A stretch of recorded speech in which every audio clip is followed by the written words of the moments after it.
Hey church, and welcome to another KO Short devotional video. My name is Brett, and today we're going to be continuing our journey on learning and understanding the fruit of the Spirit. Now, which one are we going to be talking about today? Now, hopefully you can tell by my more chill tone in this video, but we're going to be talking about peace. Now, we can look at peace by kind of like two different definitions. We can look at it as like a subjective feeling that you feel in your heart. Like, today I just feel so at peace with myself. I just feel great. Or we can look at it in the sense of the objective state of affairs between two parties. Kind of like war, if that makes sense. There's two different parties and it's just like, there's peace and there's no peace.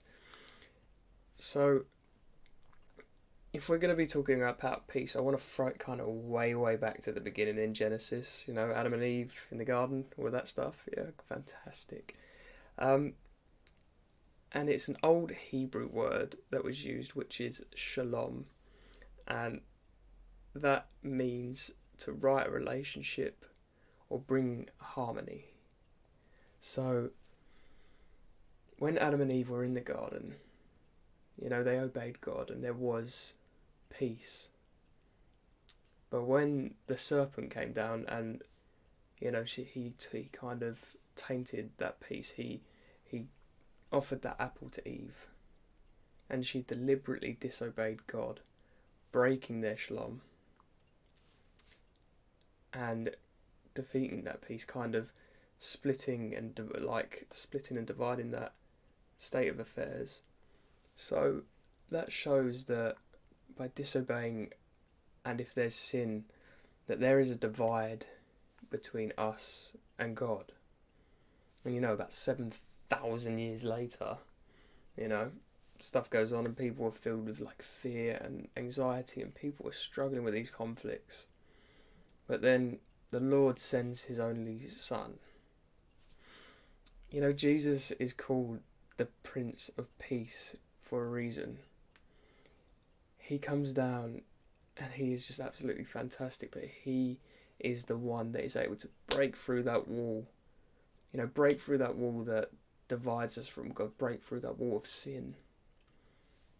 And that brings us all peace. It shows us that by following God we can have peace again, and it allows us, the man and God, the two different parties in the state of affairs, that there is peace and we come back to each other.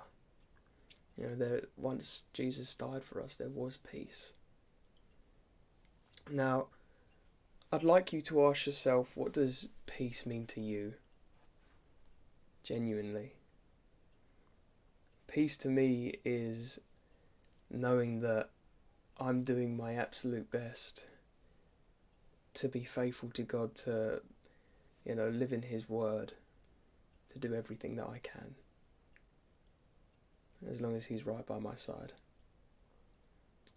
So if you're going to take anything away from this, is, the peace was broken before, but Jesus died for us to break that wall of sin, just so that we could have that peace again with God. Thank you so much for tuning in today. This one's been a real fun one, and I know it's been on a more calm level today, but I'm sure we're going to go back up to my enthusiastic self soon. So I hope you all take care and are staying safe. See you later.